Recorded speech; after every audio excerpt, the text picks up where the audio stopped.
Hello students, I am Dr. Neelam Pandey from Indraprastha College.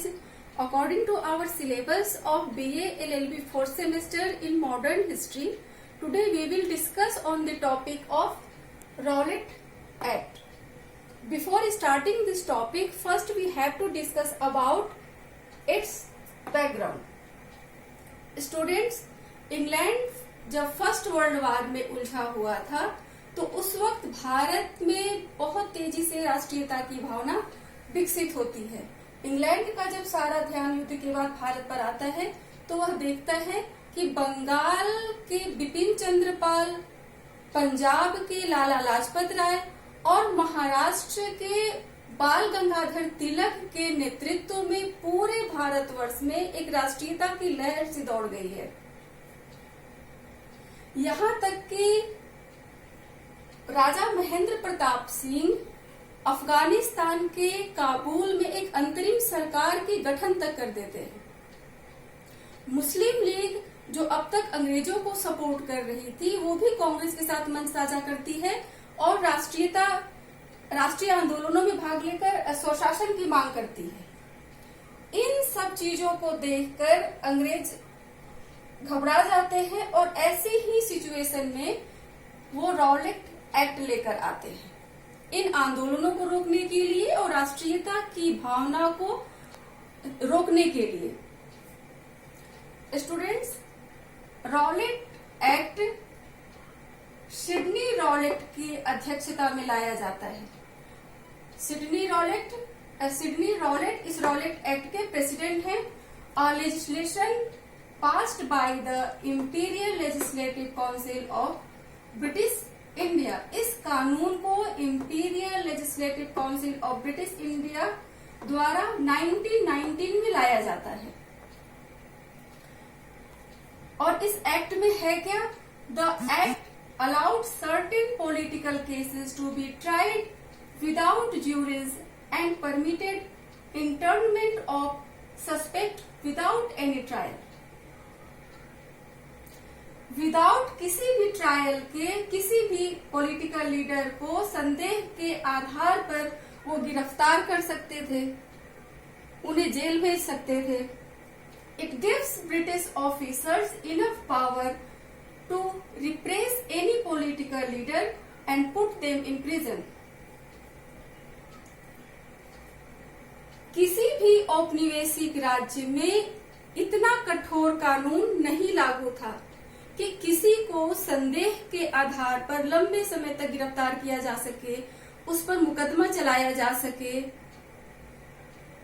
वो वकील भी नहीं रख सकता है और पुलिस जो साक्ष्य प्रस्तुत करती है, जो प्रूफ देती है कोर्ट को, अदालत को, और वह मान्य होगा। ये इस एक्ट के तहत लाया गया था। स्टूडेंट्स, यहाँ पर एक पॉइंट हम देखते हैं, मॉन्टेग्यू चेम्सफोर्ड रिफॉर्म्स। ये क्या है? तो ये मॉन्टेस्क्यू चेम्सफोर्ड रिफॉर्म्स 1917, इसके तहत पहली बार भारत में रिस्पॉन्सिबल गवर्नमेंट की बात कही जाती है, उत्तरदायी शासन की बात कही जाती है। इसके अंतर्गत भारतीयों को कुछ सीमित यानी लिमिटेशन में राइट दिए गए थे, कुछ सीमित अधिकार दिए गए थे, जिसे कांग्रेस के उदारवादियों ने तो एक्सेप्ट कर लिया, किंतु कांग्रेस के राष्ट्रवादियों ने इसे नहीं स्वीकारा।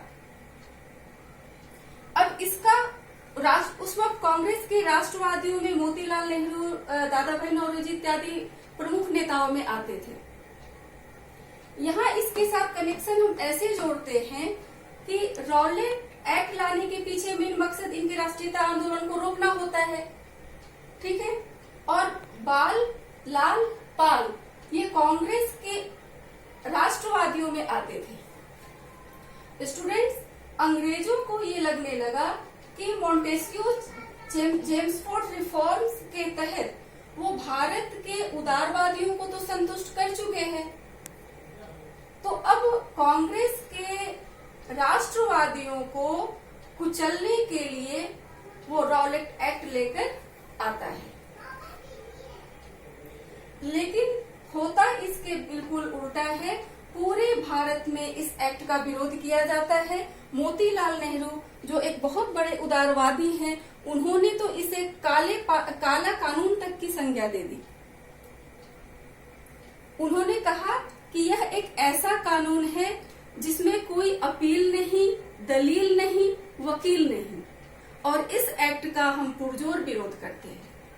तो इस तरह से हम देखते हैं कि रॉलेट एक्ट लाने से उनके जो राष्ट्र उदारवादी कांग्रेसी थे वो भी इनके खिलाफ हो गए, जो अब तक प्रथम विश्व युद्ध में भी उनको सपोर्ट कर रहे थे और इनके लाए गए इस चीज को भी एक्सेप्ट कर चुके थे, इस रिफॉर्म्स को भी एक्सेप्ट कर चुके थे, वो भी उनके अगेंस्ट हो जाते हैं। यहाँ तक कि वो भारतीय जो तन मन धन से प्रथम विश्व युद्ध में इंग्लैंड को सपोर्ट कर रहे थे, इस उम्मीद में कि युद्ध के बाद इंग्लैंड हमें बदले में स्वशासन देगा, अच्छा शासन देगा, लेकिन बदले में उन्हें मिलता क्या है, तो ये काला कानून। तो उनका भी पूरी तरह से अंग्रेजों से मोह भंग हो जाता है। स्टूडेंट्स, कभी कभी किसी शासन की निरंकुशता भी उसके लिए घातक सिद्ध हो जाती है। जिस तरह से इंग्लैंड रॉलेट एक्ट को लाकर अपने पैर पर खुद ही कुल्हाड़ी मारता है। वो इस एक्ट को लाता है राष्ट्रीयता की भावना को दबाने के लिए, राष्ट्रीय आंदोलनों को कुचलने के लिए, लेकिन होता इसके बिल्कुल उल्टा है।